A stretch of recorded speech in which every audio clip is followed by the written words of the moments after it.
Halo pemirsa, jangan lupa subscribe YouTube channel official iNews dan nyalakan loncengnya. Dan untuk menggali lebih dalam mengenai KRI Nanggala 402 yang tenggelam di perairan utara Bali telah bergabung bersama kita ada Pak Wisnu Wardana, ada pakar kapal selam dari Institut Teknologi 10 November Surabaya. Selamat pagi Pak Wisnu. Selamat pagi Mbak. Iya. Baik Pak Wisnu, dengan beberapa hari pencarian begitu kapal selam Nanggala ini dan ada bukti-bukti yang sudah ditemukan begitu, bukti terbaru. Kapal ini dinyatakan ada pecah 3 bagian. Nah, dengan bukti-bukti yang ditemukan ini, apa penelitian atau apa pendapat dari Pak Wisnu sejauh ini? Ya, saya kalau melihat dari awal ya, bahwa kapal selam ini sekarang berada pada kedalaman yang menurut informasi Kasal itu 833 meter di bawah permukaan laut. Ya. Artinya tekanan air di situ sekitar 83 bar. Padahal kapal selam ini maksimum hanya bisa tenggelam, perkiraan saya hanya 200 meter saja, atau tahan tekanan 20 bar saja. Sudah barang tentu yang namanya pressure hull kapal, yang batasnya hanya 20 bar itu, karena ditekan ke dalam, diperkes gitu ya, diremas gitu, dengan kekuatan 83 bar itu, pecah, namanya pressure hull kapal. Hal ini adalah daerah di dalam desain kapal, konstruksi kapal selam, di mana kru ada di situ, mesin-mesin ada di situ, baterai ada di situ. Semua peralatan tersebut dilindungi oleh konstruksi pressure hull tersebut. Nah, dikarenakan pressure hull-nya pecah, maka banyak sekali barang-barang atau apa keluar dari pressure hull itu. Dan air dengan tekanan tinggi 83 bar itu menerjang masuk ke arah pressure hull itu. Menerjang manusia, kru, menerjang peralatan, menerjang alat-alat elektronik dan semuanya. Sehingga semuanya kapal selam itu, Nanggala itu, paralyzed atau dia tidak berfungsi apa-apa. Karena semua peralatannya mati, manusianya juga demikian, innalillahi. Meninggal semua karena tekanan tinggi yang menerjang seperti itu. Ya. Itu kira-kira. Pak Wisnu, ini kan termasuk kapal selam yang cukup tua gitu Pak ya, usianya Pak ya, hampir 40 tahun lebih begitu Pak ya. Di negara-negara lain apakah kapal seusia ini masih dilakukan, dipergunakan begitu Pak? Tapi juga kita melihat juga catatan bahwa kapal KRI Nanggala ini juga sempat mengalami perbaikan yang cukup signifikan begitu. Bagaimana tanggapan Anda Pak? Ya, tetap kalau dalam masalah usia ya, kecelakaan Nanggala kali ini bukan karena usia. Kalau dari sisi usia, dari sisi strukturnya, dari sisi dalamnya Nanggala itu masih bagus kalau menurut saya. Masih bagus. Jadi kecelakaan ini bukan karena manusia. Kecelakaan ini saya perkirakan penyebabnya ada beberapa kemungkinan. Karena pemasangan torpedo yang tidak sempurna, karena kegagalan sistem kemudi, karena kegagalan sistem menyemprot air balas supaya keluar itu. Nah, 3 hal ini yang mengakibatkan kapal Nanggala ini meluncur bebas dari kedalaman maksimum 200 meter menuju 833 meter. Nah, disitulah saya lihat itu bahwa kecelakaan ini terjadi pada kedalaman 200 meter sampai 833 meter itu. Iya, Pak Wisnu, jika usia bukan menjadi salah satu alasan kerusakan begitu pada kapal ini, apakah jika dilakukan maintenance dengan baik, itu artinya kapal setua apapun masih bisa beroperasi dengan layak, Pak? Ya, betul. Jadi kalau kita lihat ya di Angkatan Laut itu ada yang namanya maintenance terpadu ya. Jadi katakan di sini tahun 80.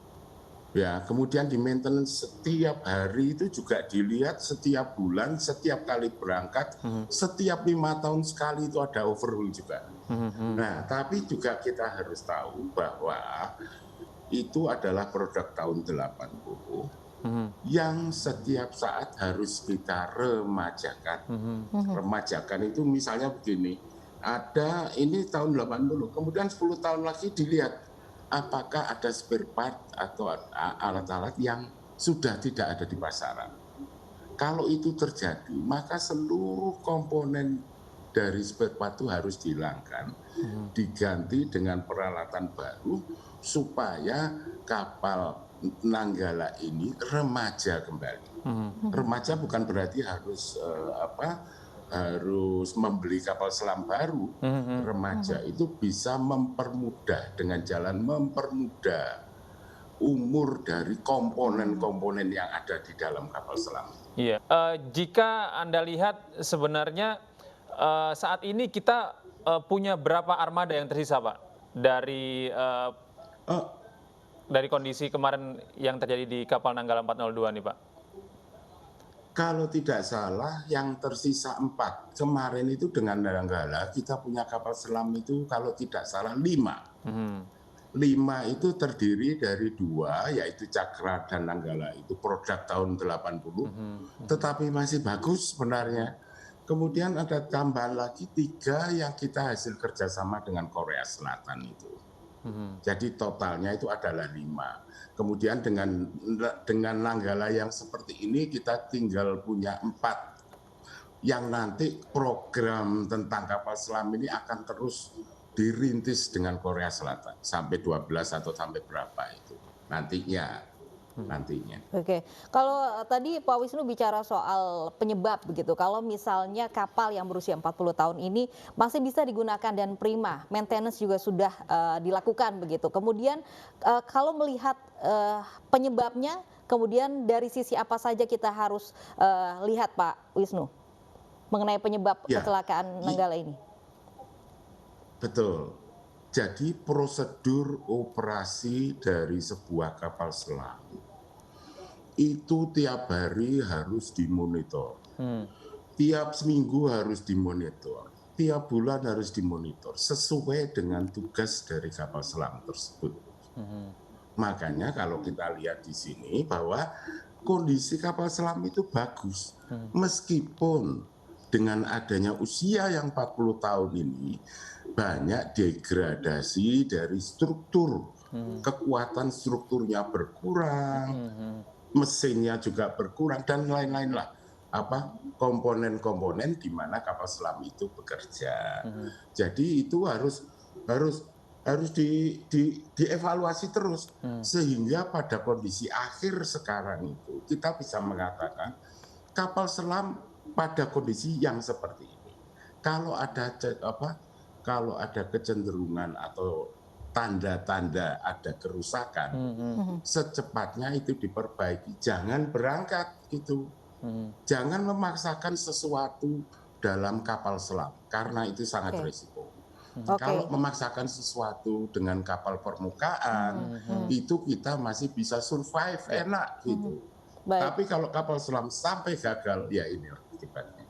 Oke, jangan memaksakan sesuatu, termasuk melampaui batas kedalaman, karena ditemukannya 800 meter, kemampuannya hanya 500 meter, 200 meter begitu ya. Apakah tidak ada monitoring Pak untuk mengecek perjalanan dari kapal selam ini Pak? Iya, makanya di situ saya berkesimpulan bahwa accident atau kecelakaan dari Nanggala ini terjadi saat dia itu di kedalaman antara 200 meter dan 800 meter itu. Karena kapten kapal Nanggala itu tidak mungkin menjalankan kapal selamnya ini di bawah kekuatan 200 meter itu. Berarti kalau sampai terjadi dia ada di 800, 500, 600 atau dan seterusnya, pasti itu adalah akibat dari kecelakaan daripada Nanggala. Bukan dari kesengajaan kapten menyelamkan kapalnya sampai sedalam itu. Iya, Gitu. Pak Wisnu, kita masih punya satu kapal selam program 80-an, ada Cakra ya Pak ya. Melihat dengan Betul sekali. peristiwa Nanggala 402 ini, apa nih Pak yang harus dilakukan agar insiden serupa ini tidak terjadi lagi di masa depan, Pak?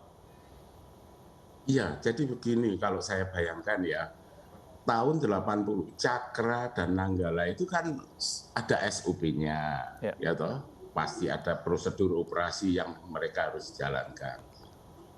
Dengan kenaikan usia yang 40 tahun ini sudah barang tentu, sudah pasti bahwa SOP yang dulu diterbitkan tahun 80 direvisi kembali untuk disesuaikan dengan kemampuan umur Cakra Nanggala sekarang. Gitu. Ya. Jadi kalau dulu misalkan dicek sekali gitu, wah, sekarang harus 2 kali ngeceknya gitu. Oke, baik. Berarti ini evaluasinya harus setiap hari, cek-ceknya juga harus setiap hari dan di 2 kali ya, di double gitu Pak ya? Misalnya itu misalnya. Jadi artinya apa? Artinya bahwa pengecekan prosedur operasi dari yang sekarang itu harus lebih teliti, harus lebih ketat dari saat prosedur operasi itu diciptakan tahun 80 itu. Baik. Nah Pak, kalau untuk maintenance sendiri sebenarnya apakah Anda mendapatkan informasi berapa sih sebenarnya biaya yang dikeluarkan untuk biaya maintenance dari sebuah kapal selam ini Pak? Saya tidak tahu pasti kalau sudah menyangkut biaya ya. Kalau sudah menyangkut biaya itu Angkatan Laut yang tahu.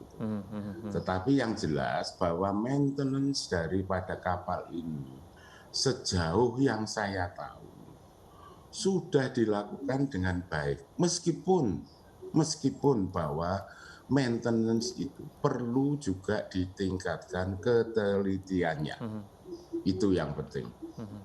Jadi semua hal yang ada dalam kapal selam itu harus kita evaluasi dan kita yakinkan bahwa dia ada pada kondisi yang prima. Baik, baik. Terima kasih Pak Wisnu Wardana, pakar kapal selam dari Institut Teknologi 10 November. Terima kasih atas informasi dan waktu Anda. Sampai berjumpa. Terima kasih Pak Wisnu. Selamat pagi.